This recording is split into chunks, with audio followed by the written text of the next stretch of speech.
Hey guys, welcome back to the Girlfriends and Goals podcast. My name is Samaria, and I'm joined by my best friend and co host. Miosha. And today we have a very special guest. I'm sure everybody has already recognized him if you are a mafs fan. We are being joined by Pastor Cal Roberson. He is a pastor, he's the author of the book Marriage Ain't for Punks. And he's a maths expert for several years now, and we have been fortunate enough to get him on with us. So, welcome, Pastor Cal. Hi, welcome. Thank you, Samaria and Miosha. It's a pleasure to be with you guys. I love being around fans. Oh well, listen, we have some stuff to get into with you as Oh fans, my but gosh, I don't know if this is good or bad then. no, it's Okay, all gonna no. be good. It's just curiosity. That's okay. I can deal with curiosity. That's great. All right. So for anybody who is watching, make sure you are subscribed to our channel. Give this video a thumbs up and meet us in the comments to let us know what your questions are, any comments that you might have. But without further ado, we'll go ahead and jump right in. Let's do it. So, since we're coming off of season 18 in Chicago, we have to ask what your thoughts are about participants who have auditioned in multiple cities. And is this something that should be seen as a red flag in the casting Okay. process You or guys not are so talking about much? EKG. Let's just be real, okay? We don't want to say any names. I'm not supposed to say his name. Okay, I can say I'll take the bullet for that one. Um, well, you know what?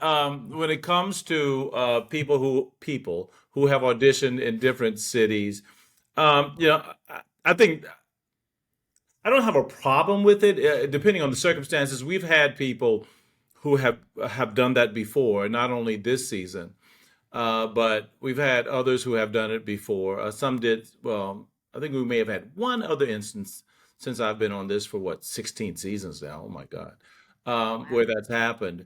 But this was interesting because I don't think that this person was following the show.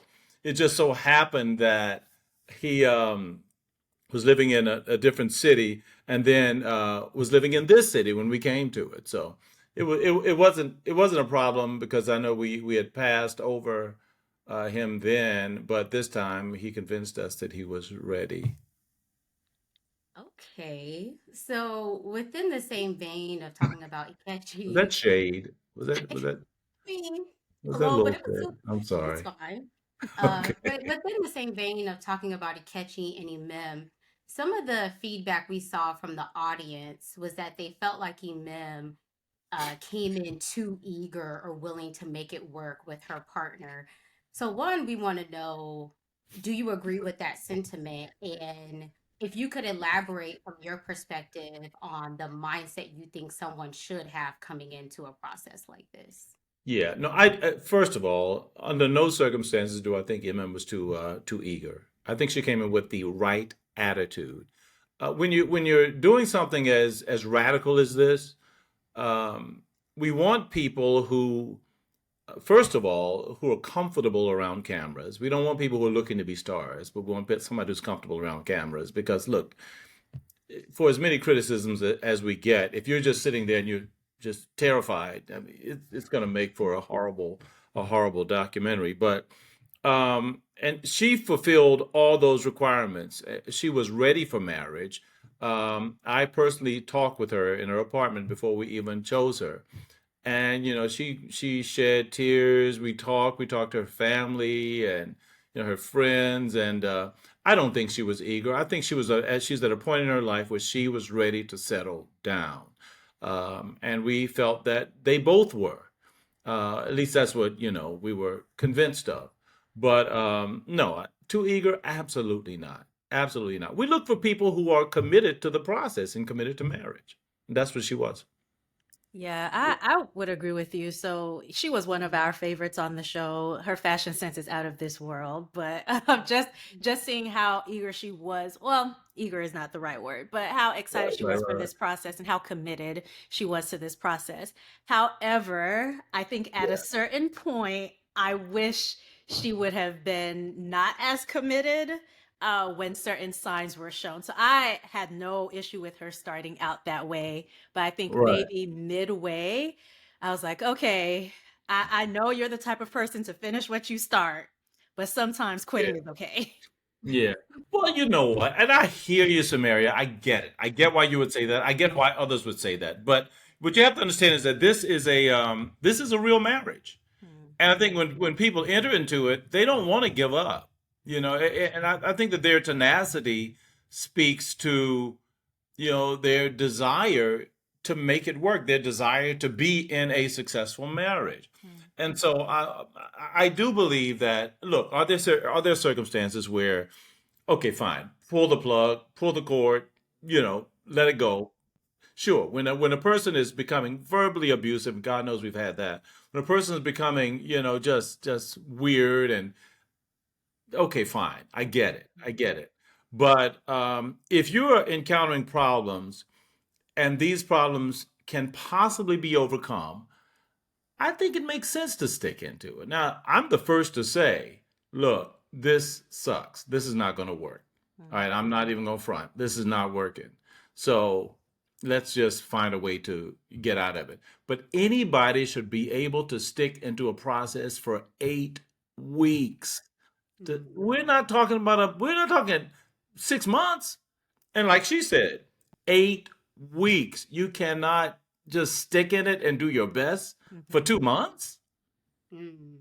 I mean, And come on. and and I also think too it's easy to say like, "Oh, don't feel the pressure from the audience," but as you said, it is a real marriage It's a real and marriage. your potential future partner may be within the audience of like, "Okay, how willing are you to well, like they may watch the show back, Yeah. Yeah, meaning they're absolutely. going to see like, okay, did you really give it a fair Yeah. shot? And as I believe it was Alan said that when he went on to tell people he even participated in the process, Mm. they were kind of like, oh, you participated in this? Okay, like it wasn't as well received as you think. And Mm. so I think the next level of pressure is factoring in, like, okay, I participated, I gave it all I could. And in the end, it was over, but it wasn't because I Yeah. threw in the towel too quickly. Because they may think, well, will you throw in the towel on me and what we've built? No, So, Neosha, that's incredible insight. It's fun and funny. It's funny because when we start this process, and they don't, we look, everything doesn't come on air. Everything that we go through, everything we talk about, is not aired. And I tell people, we all three of us, we tell people quite often, listen, you're going to be on camera. You're going to be filmed 40 hours a week. You're going to be on camera. People are going to know all about you. And even if this does not work out, they're going to be able to find you Mhm. and look at your entire marriage and pick that apart. So do not act crazy, okay? Because basically someone's going to be able to look at that and say, "Oh, this is the kind of person you are." Mhm. And sad to say, for some people who have not been their absolute best, during the process, it has caused them problems. I mean, come on, you can go back and you got all those references. You guys know that if you're looking for somebody now, you already Google them. Am I right? Oh, Yes. absolutely. Imagine if you Google them and you have like 22 episodes, to watch. Gosh. I wouldn't mind that. In this dating world, 22 Oh, episodes would be the perfect insight. it's tough. It's tough though. No, but that's great insight. I do understand that. Yeah. So in that same vein, you talked about how the three of you, take into consideration a lot of things when deciding who's going to be cast. I would Mhm. like to know from a viewer's perspective, we know we won't probably get 100% yeses on decision day. And so I Yeah. can imagine as experts, you also know what the likelihood is, all right? And so what tools would you want somebody walking away with from this show if it's not a marriage? What could they walk away with that has you saying this was still a success on our part? Great question. Great question. We and Dr. Pepper speaks to this quite often. That what we consider a success. First of all, of course, it's staying married and working it out like we've seen in these what like 14, 15 couples do currently. But outside of that, if a person has found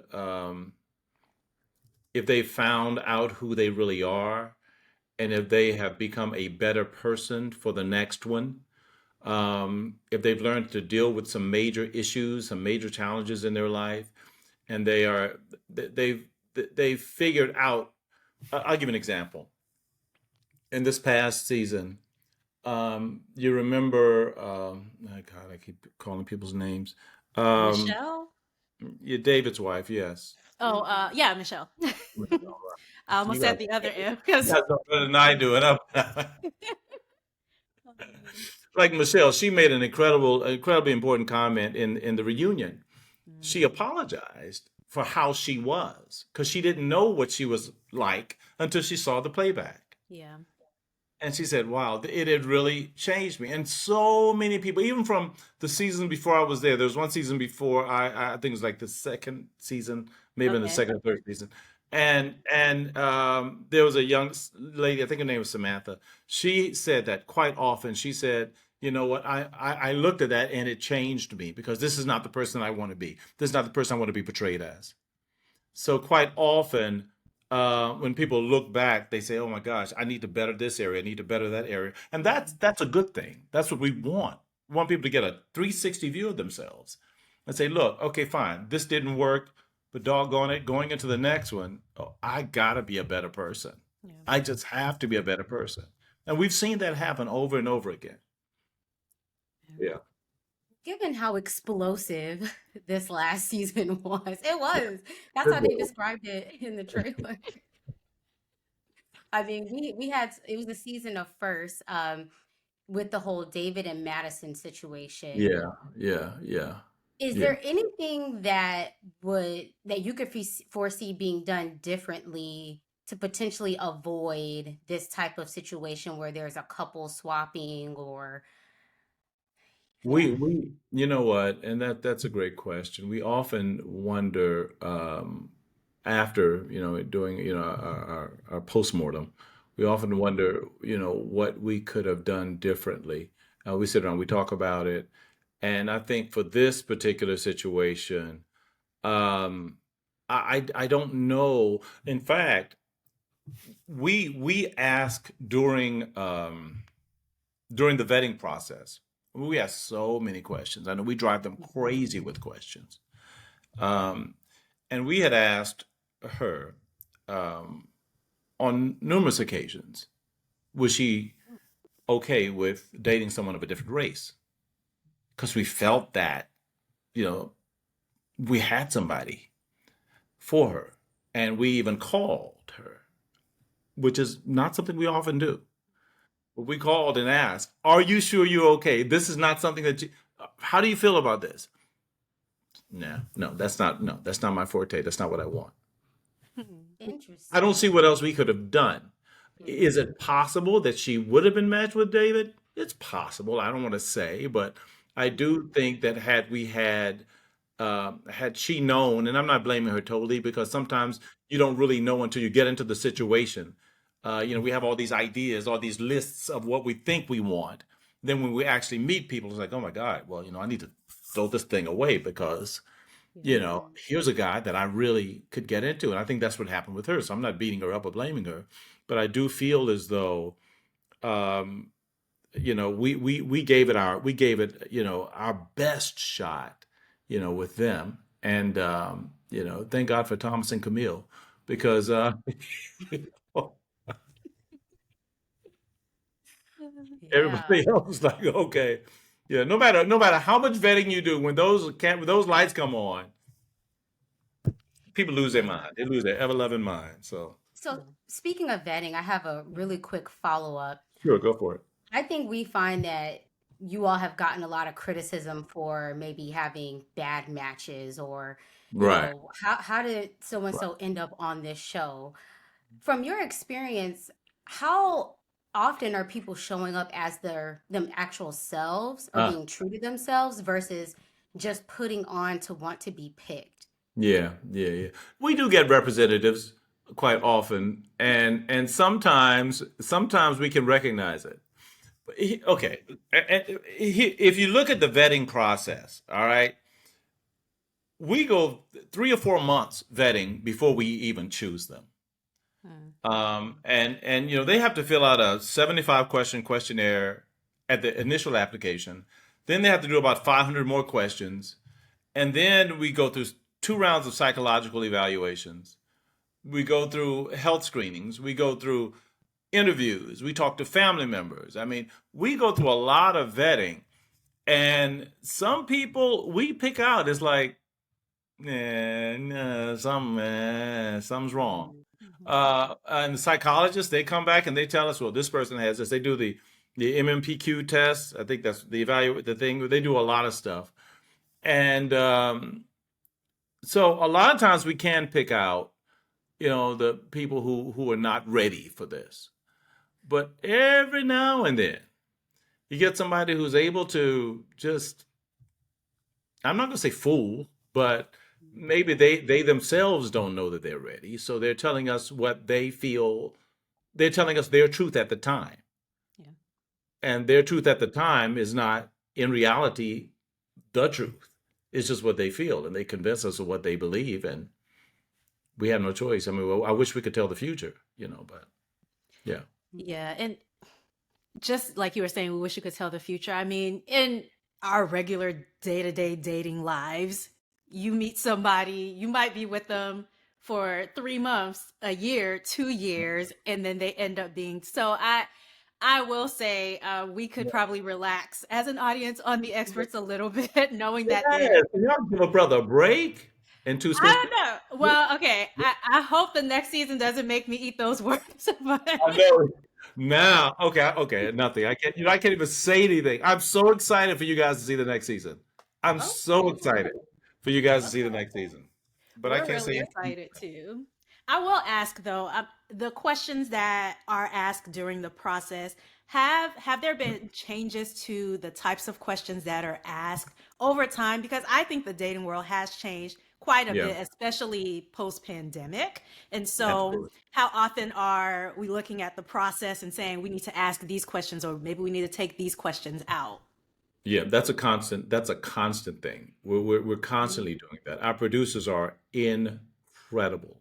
Our producers staff, they're constantly going through things, and we actually put the questions together. Over 19 seasons, these questions came together. And so we do go back and we say, you know what, well, maybe we need to look at this. Maybe we need to look at that. Times have changed. Maybe we need to incorporate this, or et cetera, et cetera. So yeah, absolutely, we are. Now, are we completely where we ought to be in our questions? No, but we're getting Okay. And if you don't ask me, I don't know if this is prying too much. What would, I guess, make you say that you're not quite there with the questions? there. Because things are changing so rapidly. It's like, Mhm. That's I Okay. nice. mean, like Samaria talked about, like post COVID, and I mean, it's like, the social media, Mhm. just the advance. I mean, we started this. Think about it. We started this over 10 years ago. 2000, well, actually, 2012, 13, when the Mhm. season started. I mean, the show started. And here we are now over 10 years later. Look at the advancements that have happened in this time. I mean, it's been incredible. And so it's like every year something new is happening. Every year there's like, for instance, now what we found and what we had to add recently, well, the last season, within the last few years, we had to add more information or more questions about people's political preferences. Oh yeah.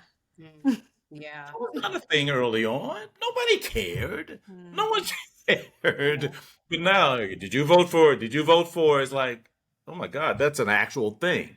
So that's what I mean. We have to constantly, with every new social phenomenon that's happening, we have to consider that. Yeah, and then not to even mention the different generations. Okay, we went from millennials. Now we're talking to, what's after that? Gen Z. Zillennial, Gen Z. Gen Z. You know, you know. Yeah. We, And we, Gen oh, Alpha's coming too. oh So, my God, yeah. I'm terrified. So we have to constantly stay up to date. And thankfully, our production crew, we have a wide breadth of different people and personalities and generations. So we're able to get all this really valuable insight from people. Also, it's pretty cool. Okay. Given that you brought up generations, this came to my mind. What has it been like for you navigating being a dating, relationship, marriage expert, and being of a different generation? Because Being I an know old something guy. I hear. Okay. You're trying to say We being an old guy. specifically did not want to Is that use what I'm that hearing you word. say? Is that how you translate that? How you do it being so old? Is that what you're trying to That's tell me? the Ask me? translation. No. I mean, something I hear is, oh, they don't maybe understand so much has changed, or even if you're not Yeah. of a different generation, if you've been Yeah. married for a long time, like, oh, Absolutely. you might be a millennial, but you got married 10 years ago, so you have no idea what the dating pool is like. Yeah. Yeah.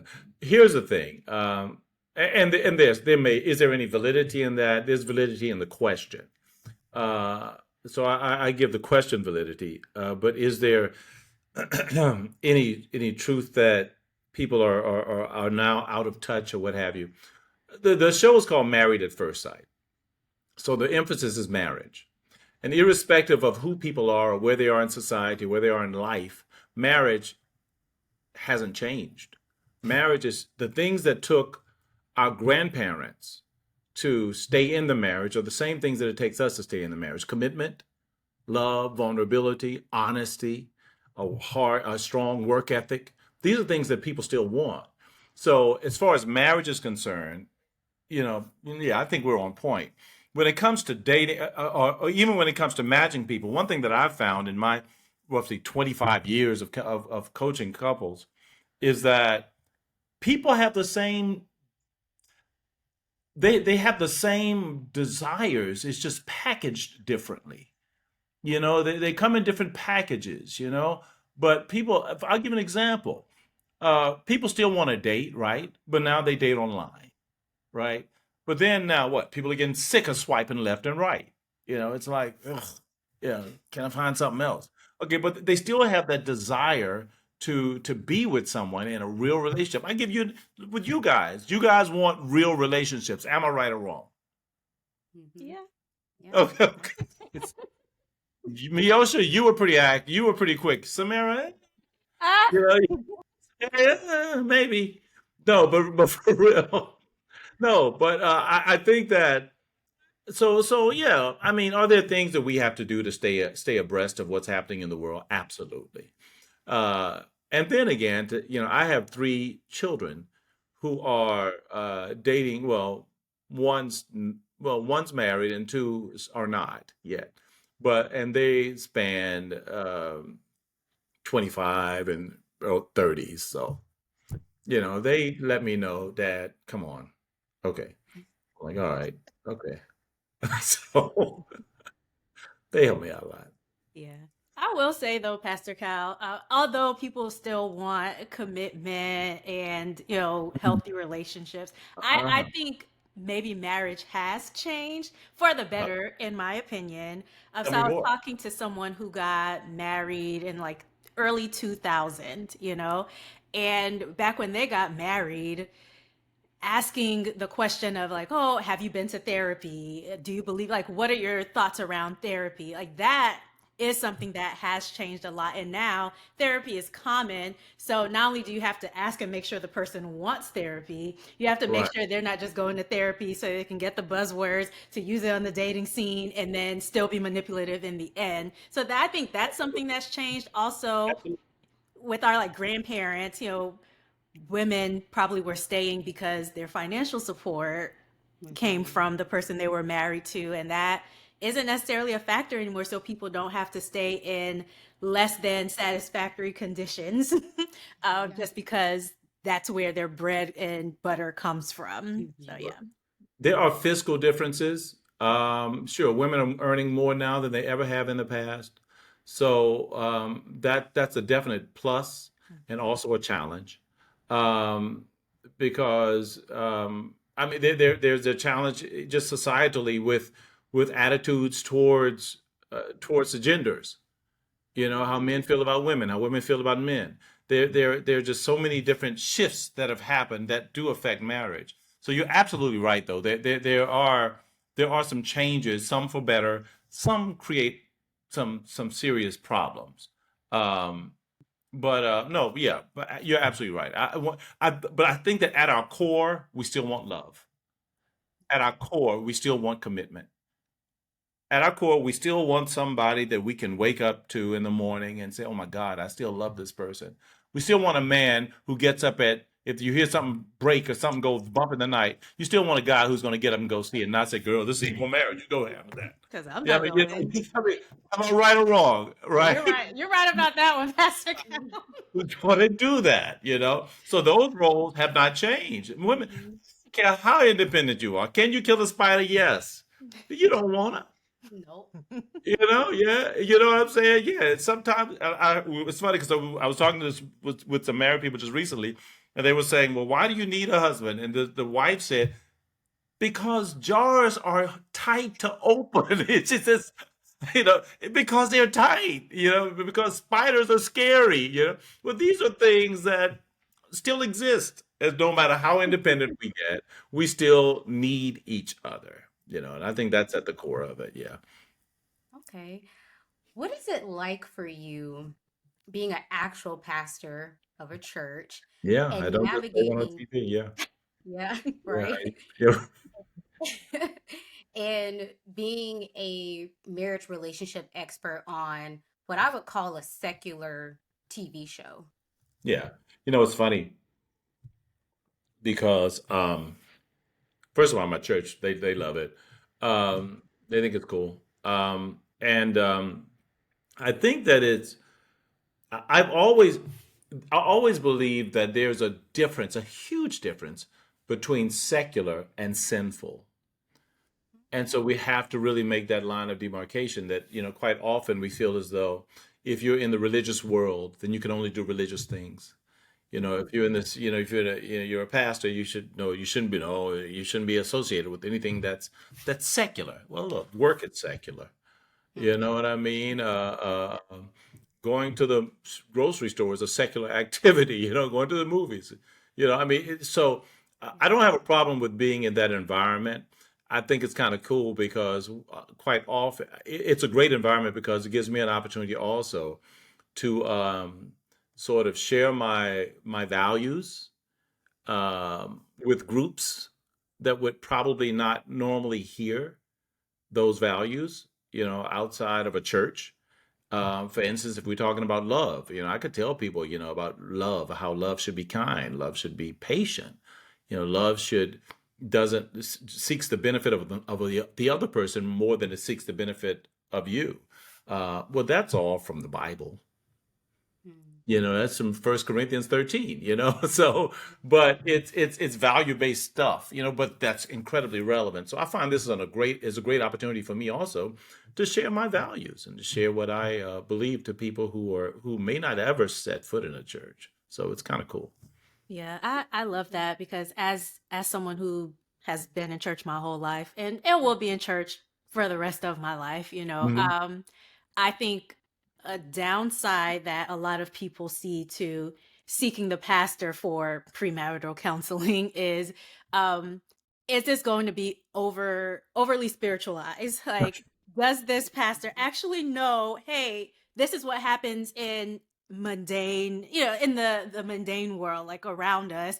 These are the things that day by day we're encountering, and I need you to speak to that, not just, oh, this person should submit to this person and this one should love like Christ loved. And so I think Yeah, that's a benefit. If you were my pastor, that could potentially be a benefit there as well. yeah, yeah, absolutely. Yeah, come on, join the church. No, but come on down to Atlanta. No, but I actually feel that that is it's very cool because I am um I'm not the guy who says, you know, well, let's just pray, you know, and you know, God's gonna fix it.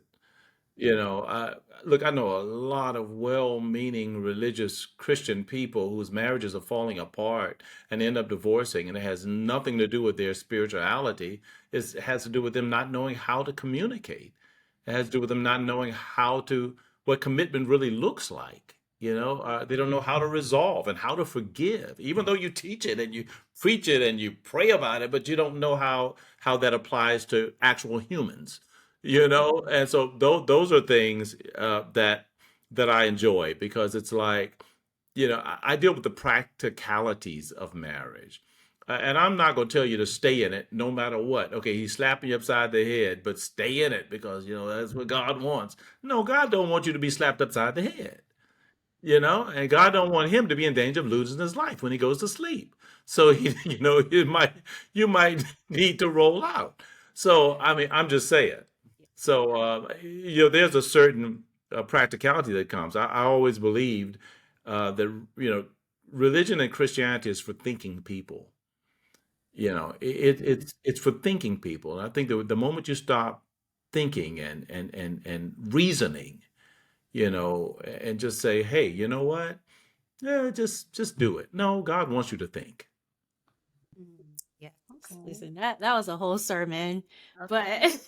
we do want to transition because Mhm. there's some exciting things coming up, and we want to make sure that we get a chance to hear about them. So there's an app and there's the upcoming tour. So maybe we Yeah, start with the app, and you can let us know, what information we can have on that at this point. yeah. Yeah. I wrote a book some years ago, let's get about 4 years now, called Marriage Ain't for Punks. And we were getting so many requests for counseling. We have been actually over the years that, woke up one morning, my wife and I, we co-founded an app called Marriage Ain't for Punks. Well, now you can look it up in the app stores, all Amazon, what is it? iOS and Android, by MAPS, which is a loose acronym for Marriage Ain't for Punks. And the app is one app with three applications, and we're so excited about it because we get requests from people require or asking for marriage counseling, and of course, we do that. But Yeah. the app brings resources to married people, which I think is so cool. And we're developing it. We're still in beta stage, but we're developing it to the point where, anything you want that's marriage oriented, whether it's parenting, taking care of aging parents, buying a house, we want all those resources in the app. So it's going to offer marriage. It's offering marriage resources, also giving coaching advice to dating people who are in committed relationships. And thirdly, it's a matchmaking service. So these are yeah, I see both of y'all. See that? It's all three applications in one app. So one app, three applications. And I don't think there's nothing else out there that's doing this. It's taken us a lot of time. We started in 2022, and 3 years later, here we are. We're in beta stage, working it out, and we're going to be launching the matchmaking service soon. But the matchmaking service I'm excited about it. It's going to be very AI focused. And in Mm. addition to that, it's values based. It is only for people who are marriage minded. It is not for people who just trying to, smash and dash, none of that. I'm sorry, but it's not for any of that. It's for people who want to be married, people who actually want a relationship. And so for those people, we're going to have you to fill out a values inventory, and then you're going to match with other people who are compatible to you or people who have compatible differences. Now, here's the catch. You're not going to see pictures of those people. You're going to match by values. You'll only be able to see those faces once you found your match. And then you remove the avatar and you can see each other. Okay? Because we want you to match by values first. Because that's what keeps relationships together. Can you Okay. potentially match with multiple people or okay. Absolutely, yes. If the first match doesn't work out, then we have a process for putting you back into the pool and finding the next person. But this is no swiping left and back, left, none of that, none of that. You're not just not going to the produce section and picking somebody. No, we Mhm. want to match you based on your values, and then if that doesn't work out, let's see what happens for the next match. And we want to coach you through the entire process. So it's I very exciting. I Mhm. love to hear that the app is going to include relationship coaching for people in committed relationships, Yes. because something that I've observed is that people tend to get counseling once they're already engaged. And in Hmm. my mind, it's like, why make this huge announcement if you haven't maybe covered your bases fully just Oh, come yet? on. So Yes, I'm you're right. I'm very happy to hear that. One thing that one of the most successful couples that we know, we counsel them first. They wanted pre-engagement counseling, Mhm. so we counseled them to see if they were ready to be engaged, and then we counsel them after their engagement for marriage. And then of course we help them out. But they've been married now for 12 years, and they're just doing they're just so cool and doing an incredible job with each other. So we love it. But I think that you're right. You should have some kind of coaching while you're dating to see if you even need to go to that area. And the beauty in the app is that if you're single, you find a match, then you can get your coaching in the app. Once you get married, you can get your marriage resources in the app and marriage counseling. So it's sort of a full life proposition. Married, single, or dating, you can stay in the app. That's very cool. Yeah. I absolutely love that. And I love that it takes away the just keep on swiping thing, because I think that is exhausting, even for people who, might be in the streets like that. I think after some time, it is very exhausting. Or if you're the married couple, and you just need something to do for an indoor date night, I think that's a really Yeah. good tool as well. Okay. Okay. Yeah. And it's so yeah, and it's really cool. I think one of the greatest things also. Oh yeah, I didn't mention this. One of the greatest thing also about the app, and you guys will like this, is that not only do we have the matchmaker, which I think is cool, but for the marriage resources. One thing that we've done after our research, that we found after our research, we've done focus groups, etc., is that all the apps, all the people are saying, where are the men? Where are the men who are ready to be in committed relationships? Am I right? Yeah. Hmm. Yeah, That's the thing, because I. exactly. That is a thing. So when I heard that, we went back to the drawing board, and so a great part of the app now is focusing on men and preparing them for relationships. So we've incorporated a nonprofit that I started some years ago called Men Touring Manhood. Men Touring Manhood. Hmm.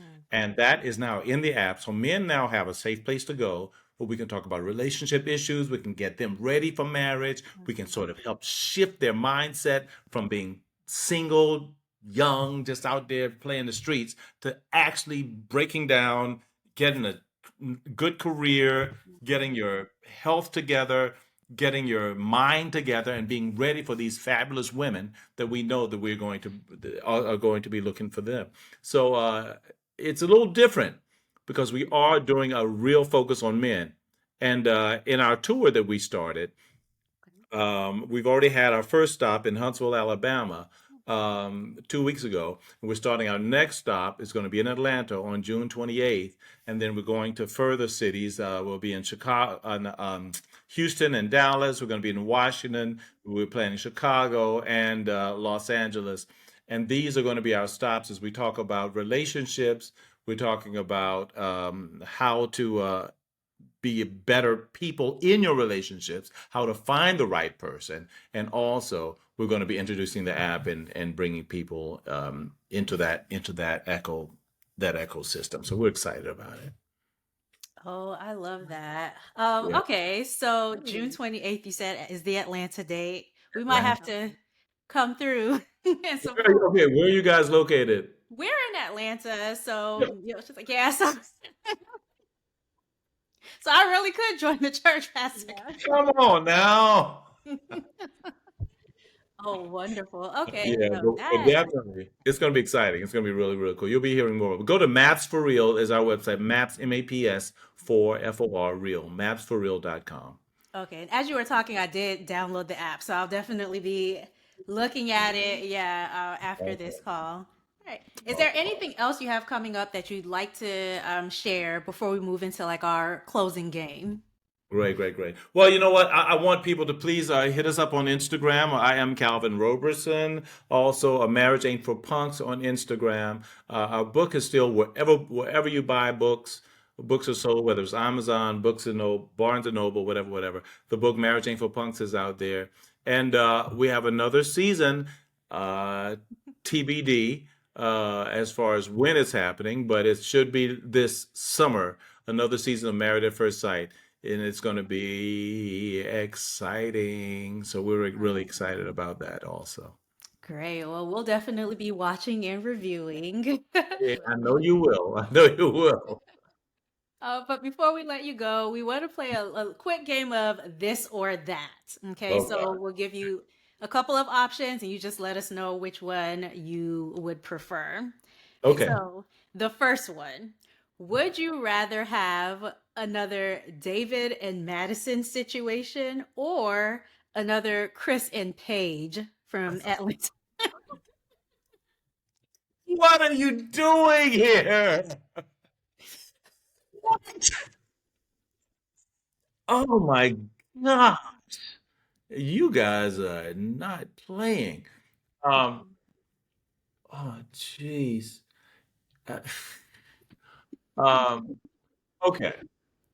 They were equally okay. Okay.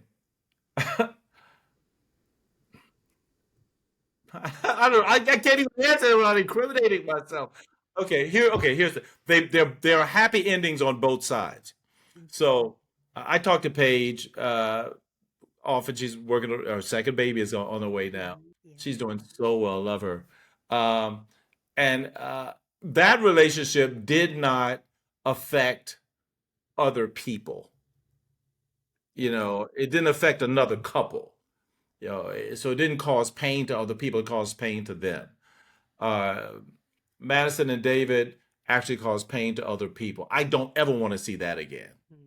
So I can say that. So that's, but I Okay. don't ever want to see either one of them. Yeah. Okay.